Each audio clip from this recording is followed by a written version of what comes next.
One of the things for Baha'is in New Zealand that's been very interesting is you are a member of the Universal House of Justice. And if maybe you can explain to our viewers what that is. The Baha'i Faith has kind of a structure.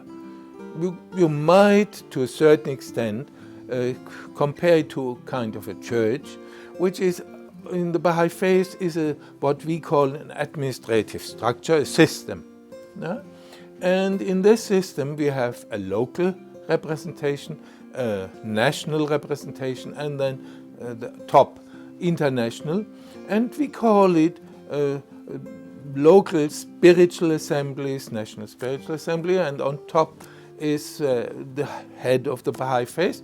We call it the Universal House of Justice, which is then for the worldwide Baha'i community. It somewhat gives guidance, direction to the Baha'is, because they are so much spread, so they need guidance. Also, of course, it is an institution that sees that the Baha'is are invited, we have pilgrimage, all this. But the highest is this elected body of 9 men in Haifa, which is the administrative seat of the Baha'i Faith, the Baha'i World Center, Haifa, Israel. So you're using words like election and structure and administration. So this is quite different than something like a pope or a mullah. You know, are you holier than the rest of the Baha'is? I wouldn't say necessarily different, because also the Pope is elected. Pope by the cardinal. Yeah, true. In a sense, you could say this is the same way, yeah, like in the church.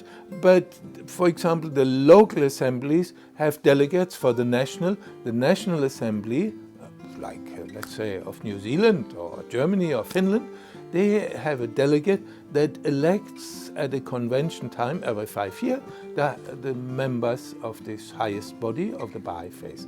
But there is nothing holy about them, because the members are of no significance in a sense, but we believe that they are guided in their decisions. It is said in the Constitution, by the will of God. That is, they feel they are somewhat inspired, but as an individual, they are just nothing. But as 9, as a body, they are the head of the Baha'i Faith. So this is quite different than traditional notions of power and ego and gaining for the self. No, you couldn't compare in a sense. Quite frank, to be a little bit personal, my father always said, the higher you are, the deeper you can fall. And this is certainly also for this institution of the Universal House of Justice. They feel that they are, somewhat to serve the Baha'is, of course, worldwide, but mankind in the same way, spiritually. So service, that's a very beautiful concept of different than power.